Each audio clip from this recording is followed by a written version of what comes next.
Well, developing tonight on the heels of the IRS targeting scandal, some senators now want to give the IRS even more power to go after taxpayers, including new tools to target, for example, doctors who allegedly owed back taxes.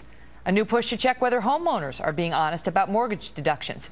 And one idea would impose penalties on accountants who do not confirm that their clients qualify for child tax credits.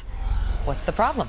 Jamie Weinstein is senior editor of The Daily Caller. Jamie, this is the kind of stuff that the IRS needs to do. I mean, they're supposed to go after tax cheats who don't pay their bills, are they not?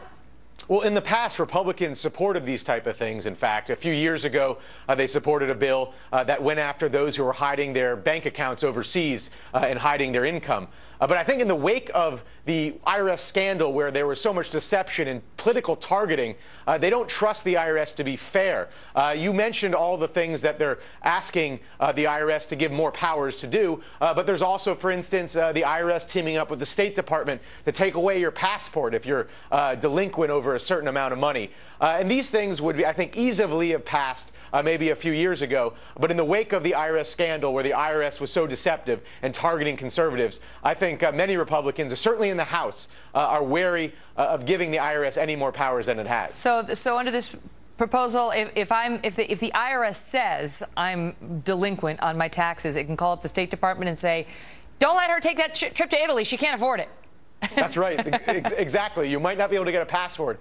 The good news, if you don't like these initiatives, is that it doesn't look like it's going to pass. The House bill is what the one is being considered. They're really mainly attached to a highway funding bill. And it looks like the Senate bill. Why even the people who are upset about the IRS's targeting of conservatives? It's admitted behavior there.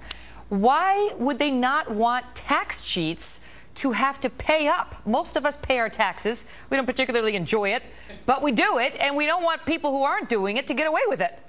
Well, I think everyone doesn't want America to become Greece, where no one pays their taxes or pays a fraction of their taxes. Right. But I think that in the wake of the last year, where you had the IRS being deceptive over a whole number of issues regarding targeting the Tea Party, they just don't want to give the IRS more powers. Isn't this so galling, though, that now we're in this position with the IRS? I've said this before. Imagine how the IRS has hampered itself in going into court on our behalf, on the people's behalf, to sue actual tax cheats. And said tax cheat says, oh, I lost those important documents, IRS or judge. And the IRS is going to say, that's outrageous. They lost it. They can't find the emails. They can't even make that argument now on our behalf against actual tax cheats because of their own bad behavior. It's so galling.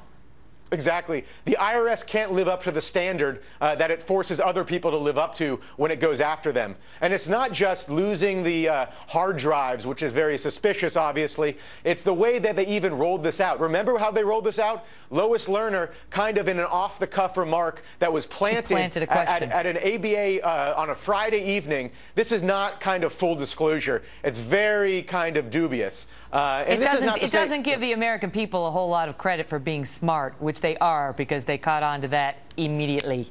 And thus came the whole unearthing of the scandal. Jamie, good to see you. Good to see you. Thank you.